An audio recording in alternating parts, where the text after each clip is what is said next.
Good evening, and welcome to this evening's annual Truth in Taxation Report for the School District ISD 633 Roseville Area Schools. And leading us through the Truth in Taxation presentation tonight will be the district's business director, Sherry Thompson. Sherry, take it away. Thank you, Chair Boguchevsky. So yes, this evening we are holding our public hearing for taxes that are payable in 2022. Minnesota state law requires that between November 25th and December 28th at 6 p.m. or later, that we hold a public hearing. It may be part of a regular scheduled meeting or a special meeting. We must allow for public comments, and the board then later this evening will adopt the final levy tonight. So we're going to review the current year budget and the proposed property tax levy. Again, here's our agenda that's shown here. We're going to give a little background on information on school funding, touch on the district's budget, talk about the district's proposed tax levy for taxes payable in 2022, and we will allow time at the end for public comment related to this presentation. So the Minnesota Constitution determined or states that the Minnesota legislature must set funding for Minnesota public schools. As a result, our funding is highly regulated. The state not only sets the formulas which determine revenue, most of which are based on specific amounts per pupil, it also sets the tax policy for local schools and the maximum authorized property tax levy. Districts can levy less than that maximum, but not more than the amount authorized by the state unless it's approved by voters in November. The state also authorizes the school board to submit referendums for operating and capital needs to voters for approval. Since 2002-2003, state general education revenue formula has not kept pace with inflation. For fiscal year 21-22, which is our current fiscal year, we did receive an increase of 2.45% from the state, or $161 over the previous year. Next year, we will receive an additional increase of 2%, or $135 over the current year. So this chart just demonstrates, looks at both the inflation and the gap between the state formula and where it had been had it kept up with inflation. In addition, we have an underfunding of special education in this state. This is not just specific to Roseville. MDE reports that for fiscal year 20, which was the 1920 school year, the cost of providing special education programs were underfunded statewide by $673 million. In Roseville alone, that gap was about $12 million. The Department of Education also estimates by fiscal year 25, costs of providing special education statewide will be underfunded by $806 million. The underfunding of special education costs requires a transfer from regular program funds to support the underfunded program. The primary options to bridge special education funding gap are to cut regular education programs or budgets and increase referendum revenue. And most districts have done both. We have been very fortunate, just as recently as November 2nd, to not only renew our operating levy, but to, thanks to the voters in this community, we passed an additional, a second question, which increases that authority. Also want to point out that sometimes changes in a tax levy does not determine a change in the school district's budget. Tax levy, that's the overall tax that's generated, is based on many state-determined formulas, plus any voter-approved referendums. Some increases in tax levies are revenue neutral. They're offset by reductions in our state aid. So while property taxes at certain points can go up, it doesn't necessarily mean that the district is receiving more. And our expenditure budget is limited by state set revenue formulas, voter approved levies, and our fund balance. An increase in school taxes does not always correlate to an equal increase in our budget. I would also like to point out that compared to other local governments, the school district levy cycle differs from cities and counties. For cities and counties, the budget year is the same as the calendar year. So our cities and counties who are holding these meetings right now are levying for taxes that are paid in calendar year 22, and it provides that revenue for that 2022 calendar year budget. Schools are an exception because our budget year begins July 1st and coincides with the school year. So the taxes that the district collects in 2022 provide revenue for the 22-23 school fiscal year. The budget for the 22-23 school year will be adopted by the board in June of 2022. So we want to talk a little bit about our budget information. We have several different funds within the school district, and those funds are determined based on the purposes of revenue, and they're required by state law. So our funds include the general fund, our food service fund, which provides meals to our students, our community service fund, which much of community service is fee-based. There are some state aids and some property tax levies, but this includes our out-of-school time, our early childhood programs, adult enrichment, our senior programs, youth enrichment. Several programs fall under community service. We also have a building construction fund. Those are funds that we have drawn on the last 4 years that came from our successful bond referendum and the resulting construction throughout the district. In addition, we have a debt service. So we use debt service to pay off any bonds that we've sold, any financing to cover those construction costs. We also have what's called an internal service account. Our internal service is basically the district is self-insured for dental insurance. So so we run everything, our premiums and the claims through our internal service account. And then we also have an OPEB trust, that's our post-employment benefit trust. That was set up some years ago to cover severance and benefit costs for employees that had been hired in the district prior to 1994 who had qualified for severance. So those severance programs have subsequently been sunsetted. And then we also have a debt service to cover the funding of that program. So quickly, Roseville area schools, this is just basically a listing of our actual for fiscal year 2021, which ended June 30th, and then also a projection for 2022. This does break everything out by fund. We have just, so at the end of June 30th of 2021, you'll see the actual expenditures and transfers out. And then to the right of that, our fund balance.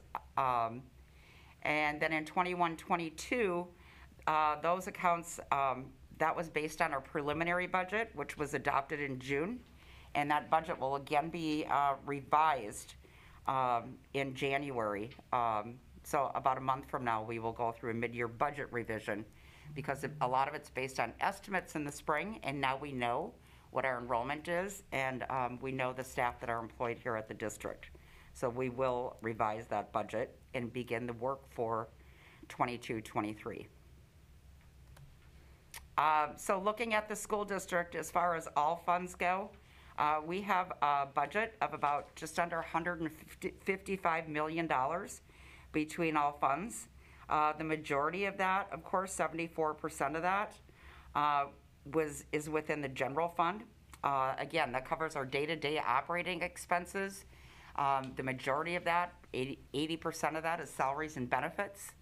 And then also consulting services, including our including like our transportation contractors is the big cost there, and then also our employee benefit costs. Looking at our general fund revenue, about 71% of that comes from the state. We see a little bit of a shift this year within our budget. Typically, that state formula is closer to about 76%. And then we've got right around 21%, 20 to 22% comes from local property taxes. And the exception this year is our federal revenue. Our federal revenue is typically about 4%. We do have an increase in that funding this year due to the CARES funds. The CARES funds, as a result of COVID, the federal funds, those are funds that were made available beginning about a year ago to assist us in not only the reopening of our schools, purchasing PPE, covering operating deficits, adding more things for kids as far as social emotional learning.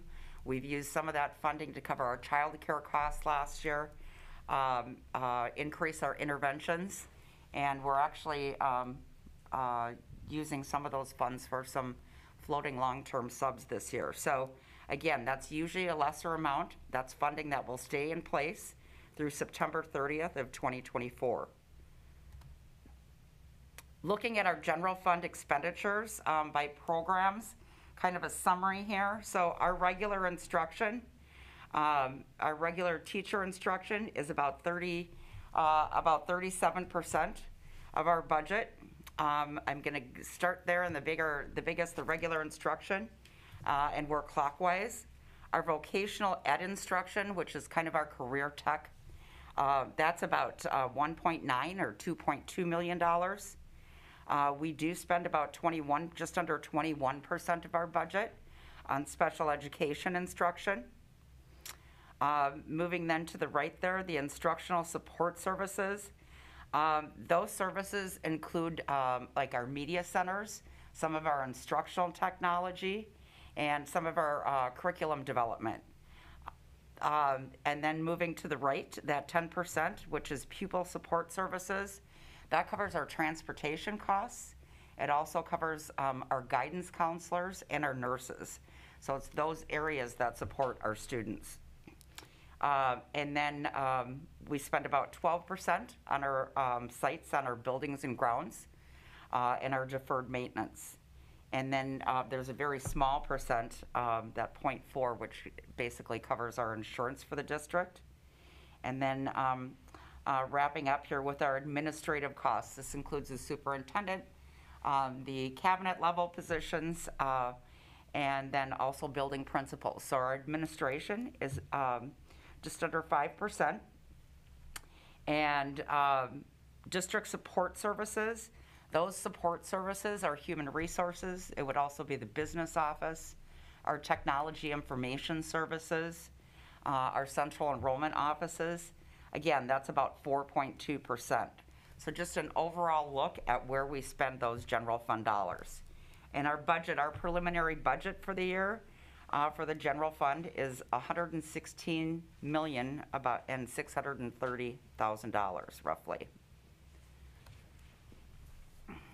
And then we can break that down further as far as we refer to that as object, like what are we spending it on? There again, salaries and wages is about 54.3%. Our employee benefit costs are 22% of our budget. Purchase services, a big portion of that $16 million in purchase services is really the transportation contracts that we have. We contract that service out. So that's the to and from school transportation is a big portion of that. Supplies and instructional materials is about $3.7 million.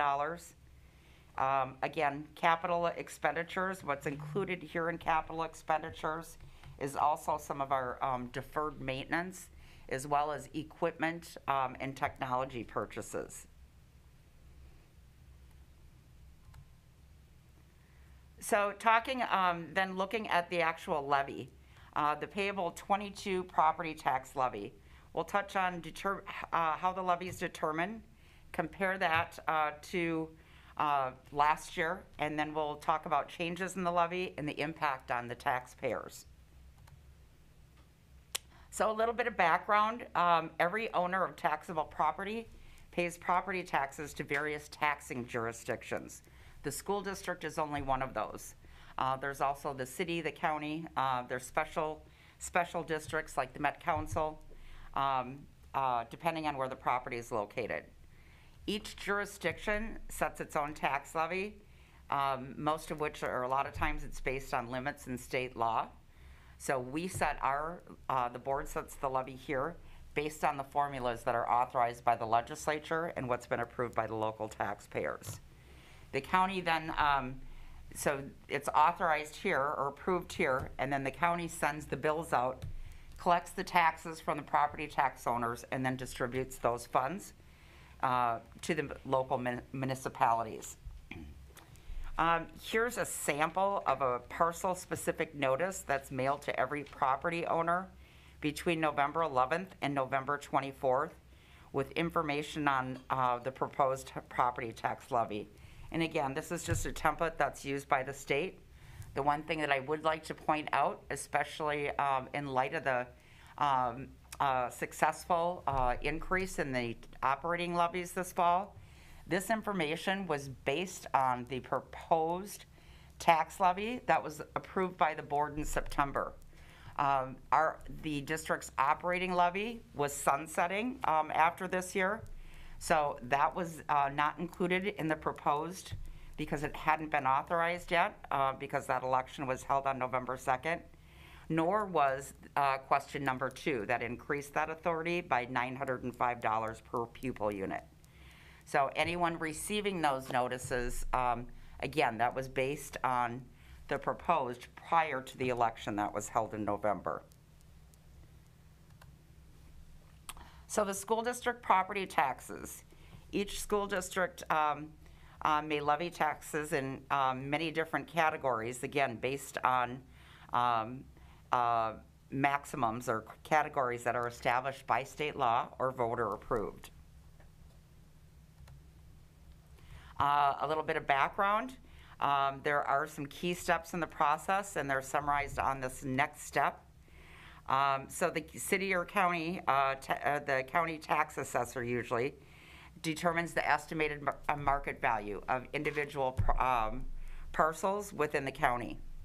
The legislature then sets formulas for tax capacity, which is basically it's based on a calculation of percent of a home value, and they determine these formulas. The county auditor then calculates that tax capacity for each parcel of property within the county, as well as local or total tax capacity for each school district. So again, that's just the basis for their calculations. The legislature then sets the formulas which determine school district levy limits. There are maximum amounts, and the school districts can levy in the categories authorized by the legislature. The county auditor then divides that final levy over the parcels based on net tax capacity, determine each specific parcel's amount. The school board adopts a proposed levy in September, and then the final levy is acted upon in December, which will be occurring tonight after a public hearing. And again, the Department of Education with school districts, they calculate those levy limits. There's a form of about 4,000 lines calculating each of those out in the various categories. Probably more than anyone wants to know except me. Again,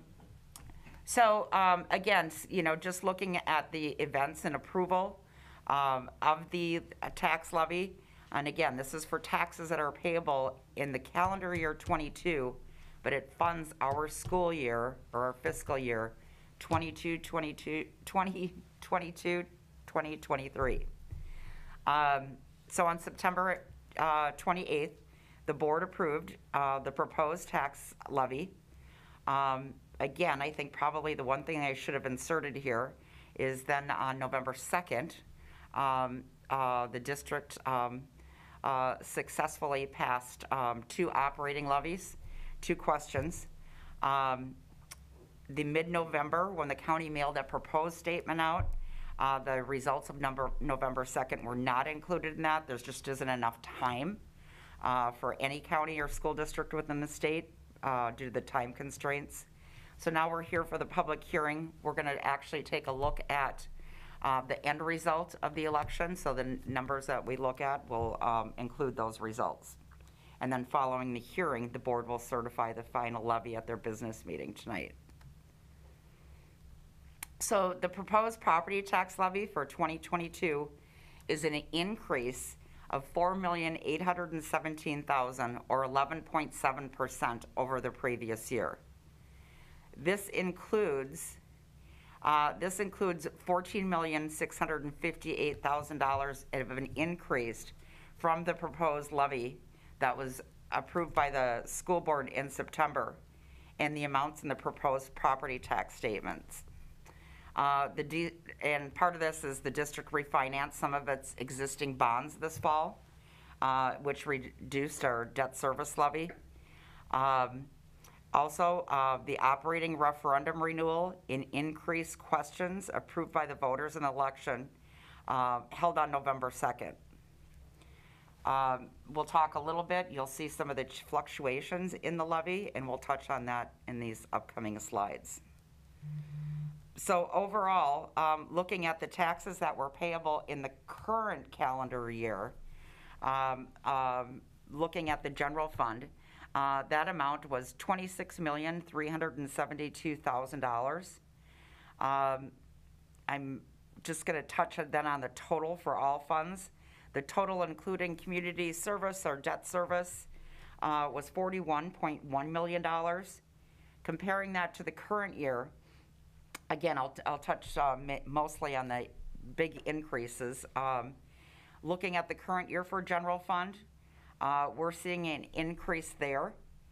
And some of the big areas that we're seeing is the voter-approved operating referendum.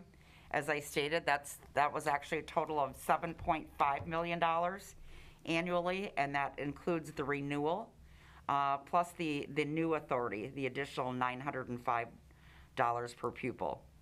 At the same time, we do have some adjustments. For instance, we see an equity adjustment, a negative adjustment of about $382,000. The more that we generate in operating levy, we lose some equity revenue. So there's an adjustment there of about $382,000.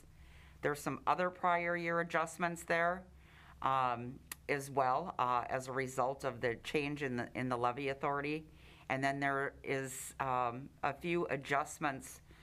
The big adjustment, the prior year adjustments, the $2.8 million, that's a reduction because, again, we're based on formulas. So the county and the state go back. So we project our enrollment out. So if our enrollment comes in to be lesser or higher, in future years that levy is adjusted. The majority of this $2.8 million adjustment is timing and even some of our deferred maintenance or long-term facility maintenance projects. Last year we had some positive adjustments, so we actually have a negative adjustment now. So the overall net increase from the current year is about $4.4 million in the general fund. Looking at other funds, again, our debt service is based on actual of what we pay on our debt. So looking at the total, we're looking at about $4.9 million and again, about 11.7% increase in the previous year. So again, this touches on some of these levy changes, reason for changes, again, the operating referendum and the resulting equity adjustment. Our general fund, the $2.8 million, long-term facility maintenance adjustments compared to some prior positive adjustments. And then, again, touches on our debt service. So looking a little bit closer at our individual taxpayers, the school taxes, there are many factors that can cause a tax bill for an individual parcel to increase or decrease from year to year. Some of those include changes in value of individual property. If your property value goes up or down, that will likely impact your property tax bill. Also changes in the total value of all property in the school district.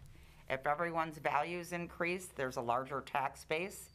And if the total property taxes don't increase, it has a positive impact on individual parcels because there's more net tax capacity to generate those dollars from.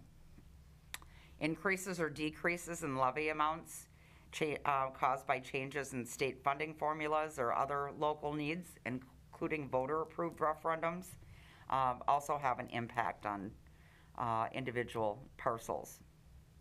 So I want to take a quick look at a four-year school levy comparison. And this is assuming that there weren't any changes in property value. And of course that is a factor. These are all examples. We have 7 municipalities. The examples that I'm using here are for the city of Roseville. And the amounts for 22 are preliminary based on the data that we have. And I have worked with Ellers to help prepare these dollar estimates. So looking overall, and I'm just going to go in the middle here, like a residential home, for instance, that has an assessment value of $300,000. If we look at the taxes across, looking at previous years, those taxes were from $1,500 in 2019, just under $1,500 in 2020. In 2021, those taxes were $1,410, and now this year we're looking with the renewal and the additional referendum, we're looking at taxes of about $1,580. So actually, when we look at over a 4-year period, the taxes had actually gone down if you look at the 4-year period. If you look at the change from last year to this year, there is an increase. That increase is actually less than what was projected when we put together referendum materials last spring. And the reason for that is we do have some prior year negative adjustments. So the increase won't be to the extent that was stated when we shared our materials last spring and through the summer and fall because of those adjustments. Looking here, then I'm trying to be considerate of time, so I'm going to just go to the $280,000 home because that is the median value home within the school district. And again, you can see across the years, and this is just the school taxes and what's happened with the school taxes. And when you see, so I'm going to focus on 2021. We had seen taxes, drop slightly over the last few years, but in 2021, the school tax was $1,310. Now, if when you look at the last bar here on the graph, had we not gone out for renewal and an increase in the operating levy, or had it not passed, that tax would have dropped to $919. So the overall increase on this parcel annually, because of that, was $547. So the taxes went from $1,310 and will be going up to about $1,466. And again, that increase is less than what was originally projected when we put things together. And I do have a couple of other examples here. We've got a residential one at $400,000, and we always like to include a commercial and industrial property as well. And they're so as far as that goes, so that kind of talks about the individual impact. One thing that I do like to make mention of every year when we have these, when we have the truth and taxation hearing, is there is some relief out there for individuals that are in need of that. The Minnesota Homestead Credit Refund, it's existed since the 70s. It is, there is a cap as far as income. You have to own a property that is homesteaded, although there is a rental program also. So in this case, it's based on income and local property taxes. So the maximum refund for homeowners is $2,840. And again, there is also a program that's available to renters. I think it's part of the standard state tax package now. But you can also go out and get that form separately. It's the M1PR. And you can get that from the Department of Revenue at the state. Again, this kind of lays out the Minnesota Special Property Tax Refund is another program.